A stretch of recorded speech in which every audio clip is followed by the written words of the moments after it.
Alright, welcome to the account of Mr. Obs, who in Demon Lord Clan Boss, brutal difficulty by the way, is pulling about 11 million-ish damage before things very badly start to kind of spiral out of control. Let's see if we can improve on this, and also recommend some champions to build next on this one, I think. We definitely have a little bit of skill book usage shenanigans going on with the account, with a few books having gone into Karato Foxnita and his A1, and then a few books having gone into the Alice, and all of those books went into her A1 as well, so oh my god, not exactly the best look with skill books, but overall, I like the way that we've been building champs on this account. Honestly, the builds are looking pretty great, like a little bit hodgepodge, but it doesn't matter, we meet in the stat checks pretty well for most of these guys. I also like how we have the Giant Slayer picked up on the Karato for use in Demon Lord. I think it's overall pretty good stuff. And where the skill books have gone on each of these champions as well, ooh, the Deacon not actually, not booked at all in his A3 is a huge kick in the nuts. But where the skill books have gone is going to help us decide what champions to build next on this account,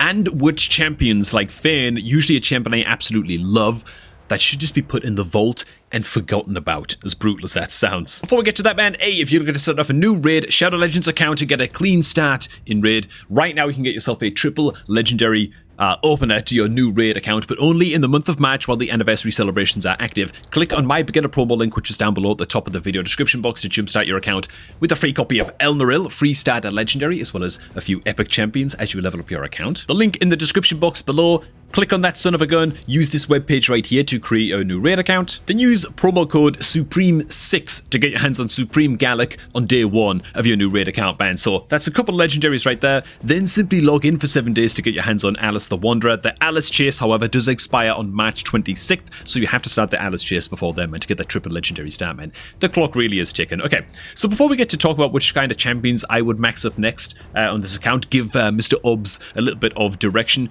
There is a CVC live right now. There's also a gear enhancement event live right now as well. And so, yeah, I'm going to be pretty happy to go on in and not just tune up the builds of some of our most used champions on this account, starting out with Karato, who of course has the Giant Slayer mastery farmed as well, so we're going to get some good use out of him. And I'm going to be pretty happy to roll up some artifacts across a few different champions as well. So yeah, with this Karato rebuild, we're able to switch him on over from crit damage gauntlets into, crit rate gauntlets into crit damage gauntlets, and so he's gaining a whole boatload of crit damage. The weapon can also be rolled up as well. I think that we might as well do that. It's bolster gear, which is a little bit weird stats for bolster gear, but we're working with what we've got, and I think that this is just a pretty good tune-up overall. Loses a little bit of accuracy, but most of our dungeons we're farming at, like, I don't know, between like stage 10 and stage 16 or something, so it's not the biggest deal in the world to be dropping a bit of accuracy for the time being. And really all I'm doing here is just really tuning up the builds on all of the clan boss champions that we're using. Our Seeker's actually only sitting at 180 speed, 250 accuracy, might just be a little bit overkill for what we need from our Seeker right now, and so I wouldn't be too sad if we had to give up a little bit of accuracy here, but surely we can get the Seeker moving a little bit faster. He is contributing a lot of damage, by the way, to the Demon Lord team. And alright, this is the Seeker rebuild that we have on in mind. A few of these pieces need to be rolled up even further. I put some levels into these pieces just to, see where the stat rolls went. We've got some double speed rolls here and there as well. The gloves honoring the 100% crit rate on the Seeker, but frankly, I think just getting him moving faster and spamming his A2 as much as possible is going to be by far our biggest concern. Oh my god. We're down to 8,000 silver from a single pair of boots upgrade? Bloody hell, man. Okay, well, he's moving very fast. That's the good news. I might have to sell some artifacts real quick. Okay, so we earned a little bit of silver back, but yeah, I guess I'm just going to have to go a little bit easy on spamming out the upgrades too savagely here, but I'll roll up some pieces to 12 at the very least. Either way, man, this Seeker build is obviously far better than what it was. It'd be nice if we could roll this chest plate up to max so that we actually gain a bit of defense instead of losing a bit of defense. Who am I fooling, man? I'm just gonna go ahead and do it. I think we have the silver to spare. I just sold a little bit more stuff. I think it's totally worth it. So all of his defensive stats are going to stay about the same as what they were, roughly, except his speed is gaining like 31 or something, and the accuracy is still in a pretty good spot as well. I do also need to roll up these crit rate gauntlets just a little bit. They don't have to go all the way to max, I don't think, just to ensure that we're getting closer to 100% crit. Okay, scratch that. They do have to go all the way to max, but I'm not going to do it because we need to save some silver. Now, another champ I planned out to rebuild for as well is actually going to be Alice the Wanderer, who, by the way, man, even after the Karato rebuild, rather, I feel like the Alice is still like basically just as strong. Like, she's got like 300 less attack or something than the Karato, who's at level 60, which just speaks to how powerful the Alice is, because of course she gets that free 5-star perfect soul.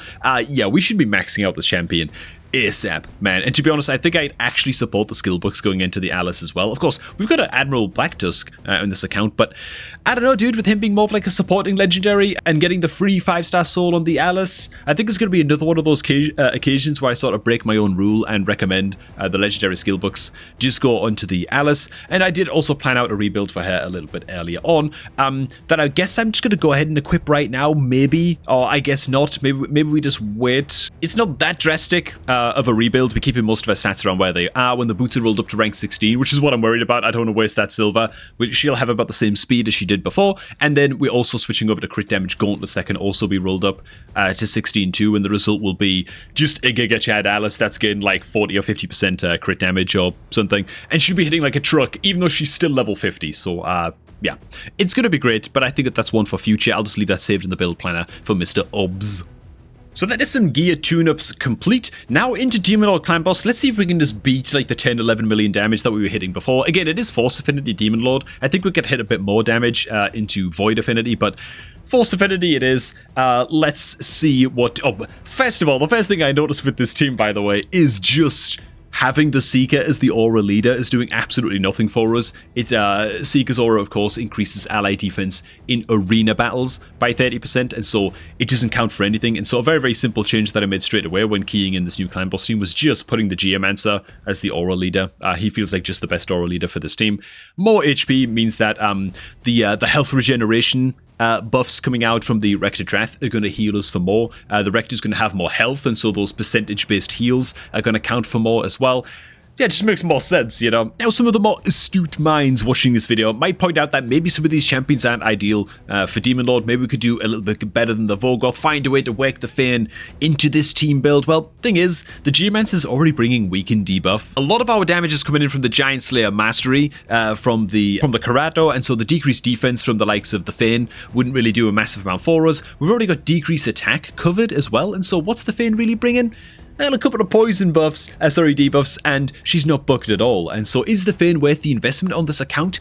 I think that she's going to be a little bit of just a Vault Guardian on this account for the longest time, man. Just because we've already got the Geo up and running, you know? And even if she is worth building out, it would still be very, very much, how would you put it? Like a very, very minimal upgrade, if any upgrade at all. So let's see how this team does, mostly with the gear just tuned up here. I should also point out as well that the Vogoth is, of course, level 50, first of all.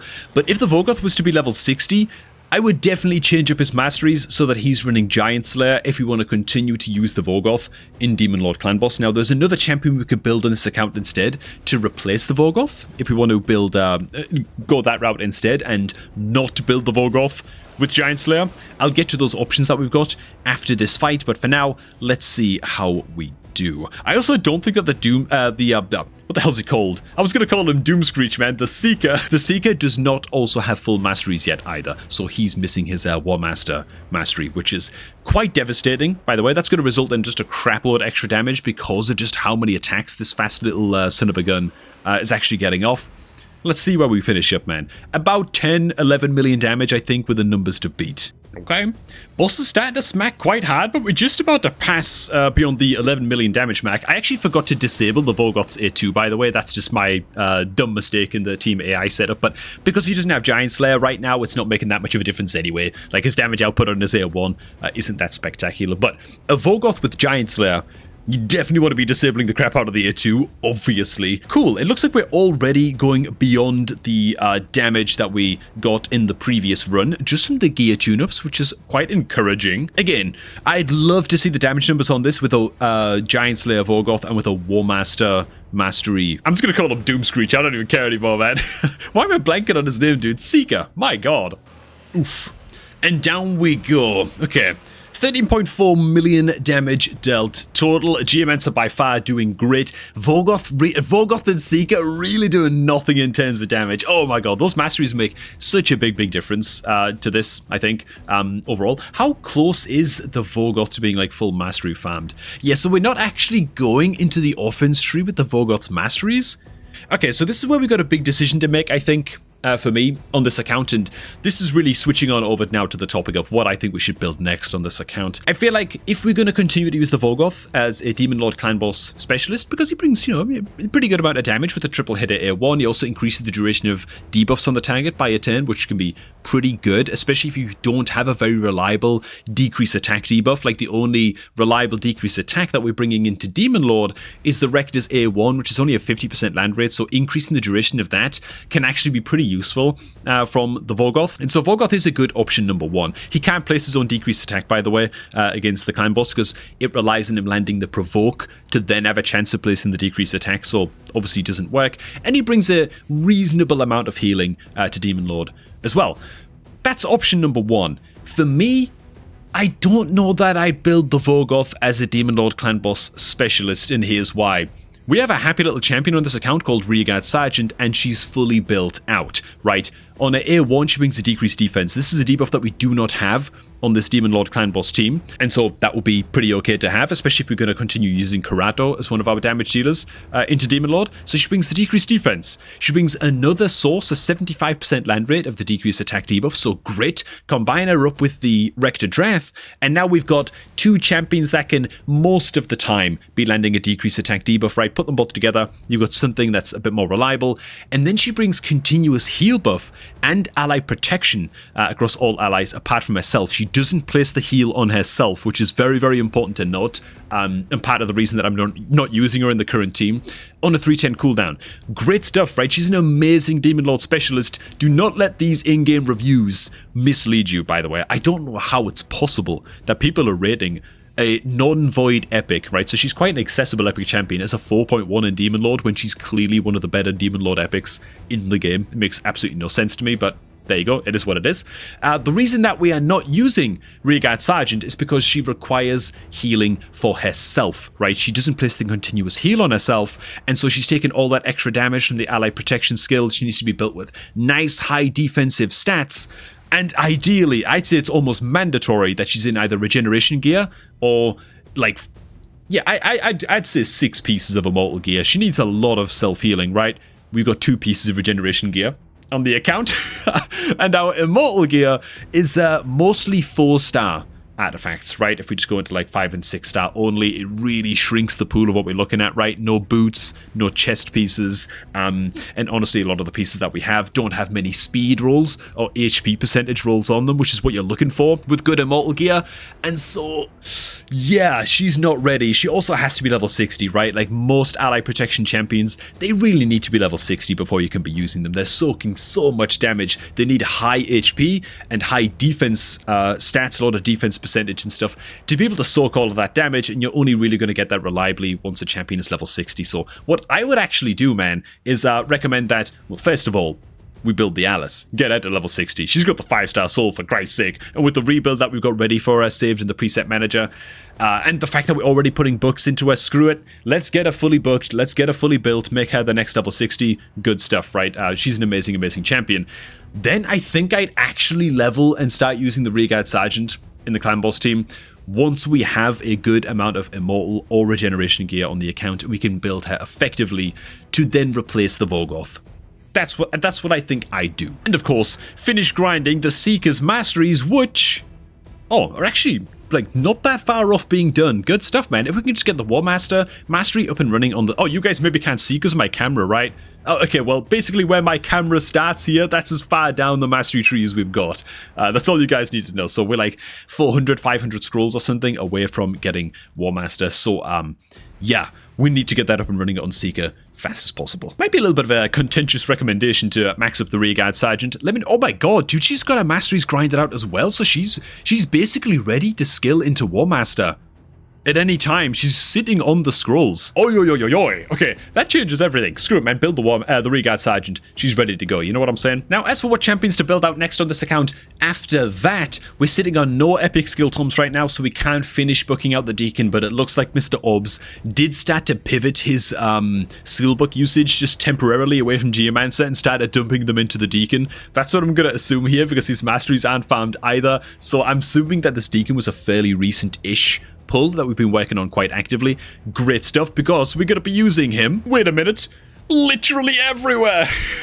So welcome to the teams that I planned out a little bit earlier on for all of the dungeons and dungeon progression. Now, this is another point in favor of building out the Rearguard Sergeant. By the way, this right here is the Ice Golem team that I've got recommended. There it is. Let's go ahead and get it keyed on. And yeah, I think this is just a great Ice Golem team. I still think that we should max out the Vorgoth, by the way. He's going to give us just some extra team-wide healing. He's going to be a very, very effective wave controller for us as well. He is booked out, and so he's got that big old 75% land rate, provoke, and AoE decrease attack skill on his A2, which we can use into the waves of enemies leading up to the Ice Golem boss itself. And so he's still going to give us a lot of value. His passive healing from the big smacks coming in from the Ice Golem boss is still going to be very, very valuable. And this is by no means throwing shade at Vorgoth in this video, man. Put it that way. I want to put some respect on the absolute bloated, distended, handsome man that I'm sure he is under that helmet. But Rearguard Sergeant's going to be amazing into Ice Golem as well, right? Again, she brings a nice reliable decrease attack against the boss. Well, fairly reliable, at least. The decreased defense is mostly a bonus in Ice Golem.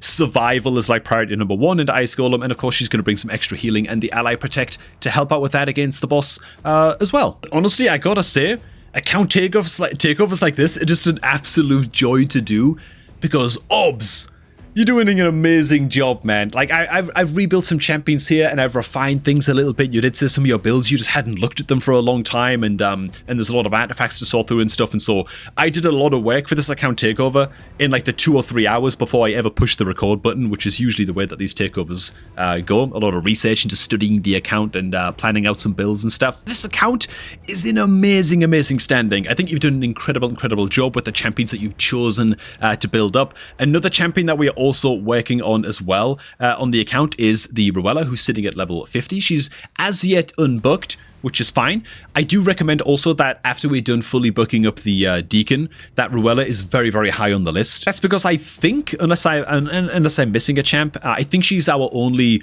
reliable source of placing a good, strong decreased speed debuff against key bosses like Fire Knight and Spider. And while we do have Armiger and, of course, Deacon for a little bit of extra 10 meter control, she brings a bit of 10 meter control on a triple hit of her A1, which is, of course, uniquely useful into Fire Knight, which is why I have her saved in that team. And as you can see in Spider's Den as well. So she's going to make an appearance in both. Just an excellent, excellent little progression epic. Now, I can't believe I'm saying this, man, but I'm gonna say it. Where's the vault? Oh my god, the vault is... Oh my god! Look at all these champions in the vault, dude. We got some good okay, well, we have some pretty okay champions in this vault. The further down I scrolled, the worse quality they got. We've got some pretty good champions in here, man. We've got the good old Sabbather as well. Dude! The Tyrell. The disrespect on vaulting the Tyrell, by the way. Oh, man. Poor little Tyrell. He's been power crept a little bit. Still a good little guy, though. Yeah, I kind of think that the Thane belongs in the vault with those guys. I really think so, man. I feel like most of our dungeon teams are covered in terms of... Because, like, what does the Thane bring? Again, we're like, A1 even. It's a double hitter with a chance of stealing 10 meter. The Ruella does that, but better, right? And we've got our A2. She places a decreased attack debuff, but it's only single target, and we already have the Rearguard Sergeant fully booked out, and the Rector Dreth fully booked out, that also bring decreased attack. Then she brings decreased defense and weaken. Well, the Rearguard Sergeant brings the decreased defense, and then both the Kurato and the Geomancer bring weaken in their skills as well. So all of those boxes are just checked for Clan Boss, man. It's a really unique situation. And then, yeah, like we mentioned, she does bring the poisons, but at that point, is she just too minor of an upgrade, if she's even an upgrade at all, into Demon Lord, to be worth all of these gosh darn skill books when we're sitting on 0 books right now, and we really need to finish out booking the Deacon, probably finish booking out the Geomancer, if we're being honest, he's worth being fully booked, and then the Ruella, who I would actually recommend booking over Thane, at this point. So I think she's a bit of a Vault Guardian. What's crazy is that Vegas might be in a similar boat. Unless we want to build the Vegas to be like a high resistance regeneration set, Scarab King solo god, or something like that, maybe we can still get some use out of the Vegas. But again, we've just got a better ally protector than the Vegas right now for what we're looking for, right, from the Rearguard. Just out of curiosity, campaign farming, what are we currently clearing here? in campaign. And what are we using? Oh my god, no way, dude. Are we using the kale as the campaign farmer still? That's probably fine, but I'm just saying that the Alice can do a very, very good job of campaign farmer as well, especially once she's level 60. Alright, man, just a very, very fun, chill takeover today, man. I gotta tell you the truth, this is what I needed tonight after a few days of super, super long hours trying to plan videos ahead for the week, man. We gotta keep it rolling over here on this channel. Anyways, man, thanks for watching. Hope you guys did enjoy. If you're looking to start off a new raid account in 2025, there's only one way to do it, and it all begins using my beginner promo link, which is down below the top of the video description box, man. Hit that link, use it to create your new raid account while you can. This exclusive promo link to get your hands on Elnaril as well as 3 additional epic champions is only going to be accessible for the month of March while the raid anniversary celebrations are on, so make sure that you get it used while it's available. Thanks for watching, guys. Hope you guys did enjoy. Hit that link, and I'm going to catch all of you guys just a tad bit later, man.